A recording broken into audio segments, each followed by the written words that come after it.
बिस्मिल्लाहिर्रहमानिर्रहीम।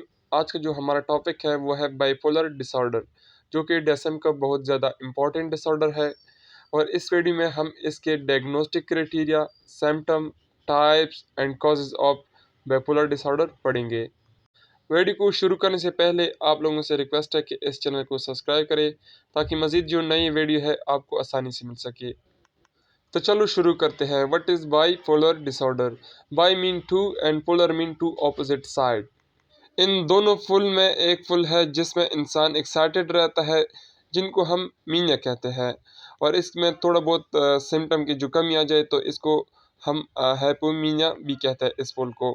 और जो दूसरा फुल है उसको हम डिप्रेसिव एपिसोड फुल कहते हैं।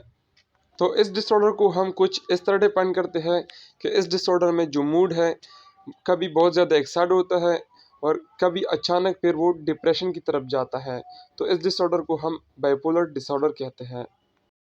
इसके बाद हम बात करते हैं diagnostic criteria of bipolar disorder की, कि हम इसको किस तरह, एक जो प्रोफेशनल है, जो मेंटल हेल्थ के प्रोफेशनल है या कोई साइकेट्रिक्स वगैरह, वो इसको किस तरह डायग्नोस करते हैं। तो इसको हम तब डायग्नोस करते हैं जब कोई बंदा जो मीनिया का या हाइपोमीनिया का एक एपिसोड फेस करता है, एक्सपीरियंस करता है, एटलीस्ट 1 वीक के लिए है। जो मीनिया मतलब फेस करता है वो 1 वीक के लिए है, जिसके जो सिम्टम है तकरीबन 1 वीक तक रह जाए। और जो हाइपोमीनिया है वो तकरीबन 4 दिन मुसलसल वो सिम्टम इसमें रह जाए। और जो सिम्टम है वो मिनिमम 3 से ज़्यादा हो। मीनिया के लिए भी 3 से ज़्यादा, और जो हाइपोमीनिया है इसके लिए भी 3 से ज़्यादा सिम्टम मौजूद हो।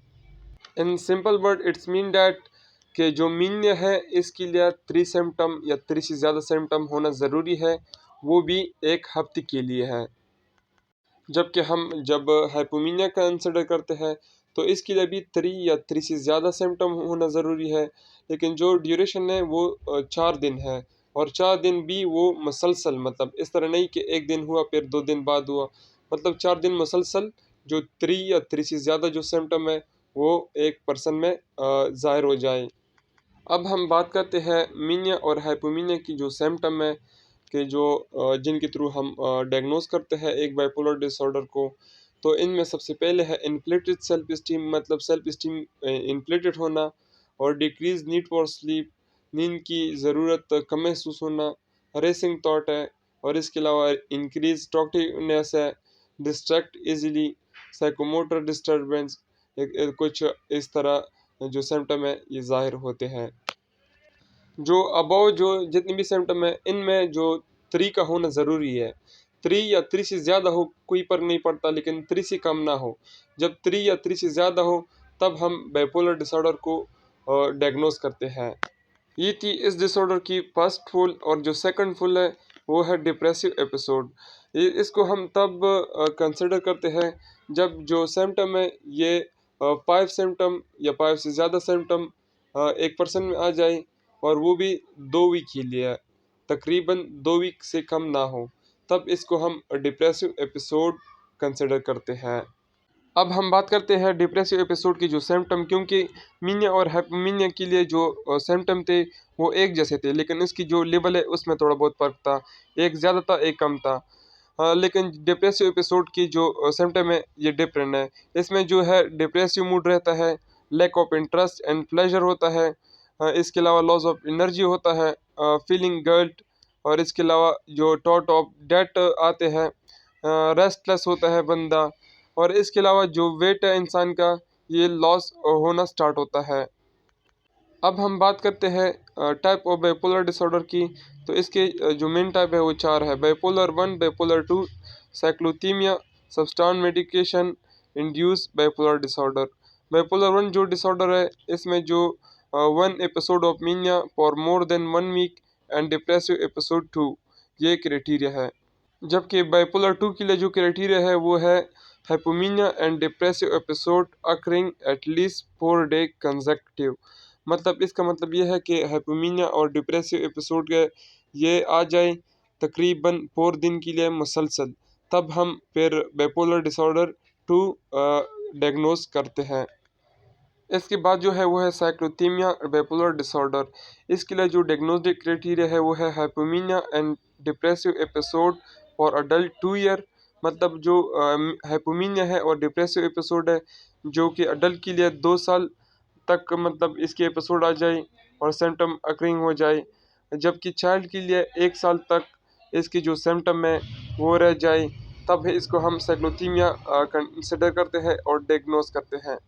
जो सिम्टम है वो बिल्कुल पहले जैसे जो मैंने बताया वही है, जैसे कि मीनिया के लिए 3 है, हाइपोमीनिया के लिए भी 3 है और डिप्रेसिव के लिए 5 है, और जो ड्यूरेशन है वो अपना अपना है। लेकिन जो साइक्लोथीमिया में इसमें 2 साल अडल्ट के लिए है और 1 साल बच्चों के लिए है। इसके बाद है सब्सटेंस इंड्यूस रिलेटेड डिसऑर्डर। इसका है mania hypomania and depressive episode directly cause by substance medication withdrawal. मतलब अगर हमको मीनिया और हाइपोमीनिया और डिप्रेसिव एपिसोड कॉज हो जाए जब हम कोई सब्सटेंस विड्रॉल करते हैं, इसके फ़ौरन बाद या 1 दिन बाद अगर ये मीनिया आ जाए या हाइपोमीनिया या डिप्रेसिव एपिसोड आ जाए, तो इसको हम फिर substance induce medication related disorder diagnose करते हैं, जिसमें ड्रग्स वगैरह, अल्कोहल और मेडिकेशन वगैरह आते हैं। अब हम बात करते हैं कॉजेज़ ऑफ बाइपोलर डिसऑर्डर की, कि मतलब बाइपोलर डिसऑर्डर क्यों होता है और इसकी जो मेन मेन कॉजेज़ हैं वो कौन कौन से हैं। तो नंबर 1 पे है चाइल्ड हुड ट्रामा। इसका मतलब ये है कि अगर बचपन में किसी से सेक्सुअल अब्यूज़ हो जाए या इमोशनल अब्यूज़ हो जाए या वालिदैन की तरफ से कोई ज़्यादा तवज्जो ना दी जाए, इग्नोरेंस चाइल्ड वगैरह, तो इनके साथ फिर जब वो बढ़ता है तो इसको बाइपोलर डिसऑर्डर की चांसेस हो सकती है। इसके बाद जो है बायोकेमिस्ट्री। इंसान के अंदर जो ह्यूमन के अंदर की जो ब्रेन है, ब्रेन में मतलब डिफरेंट टाइप के केमिकल होते हैं, न्यूरोट्रांसमीटर जिसको हम कहते हैं। अगर इसके मतलब डिस्टर्बेंस आ जाए, मतलब डोपामीन है जैसा कि सेरोटोनिन है, इसमें अगर ज़्यादा या कमी आ जाए तो इसकी वजह से भी बाइपोलर डिसऑर्डर आ सकती हैं। और इसके बाद जेनेटिक भी एक बड़ा कॉजेज़ है, क्योंकि अगर किसी की फैमिली में बाइपोलर डिसऑर्डर की मर्ज़ पहले से मौजूद है, अम्मी या अब्बू या फैमिली में कोई भी मेंबर, तो इसके मतलब बच्चों में फिर ये बाइपोलर डिसऑर्डर की चांसेस हो सकती है। और जो लास्ट है सबसे, यह है ड्रग और अल्कोहल। मतलब जो लोग मुख्तलिफ़ किस्म के ड्रग्स खाते हैं और अल्कोहल पीते हैं, इसमें भी जो बाइपोलर डिसऑर्डर है, इस जैसे जो डिसऑर्डर की चांसेस ज़्यादा होती है। तो ये थे important important causes of bipolar disorder जो आप लोगों को मैंने बयान किया है। और इसके बाद मैं आप लोगों से चाहता हूँ इजाज़त, और आप लोगों से रिक्वेस्ट भी करता हूँ कि इस चैनल को सब्सक्राइब करो, ताकि मज़ीद जितनी भी न्यू वीडियो है आपको आसानी से मिले, और कोई भी क्वेश्चन है आप कमेंट सेक्शन में पूछ सकते हैं।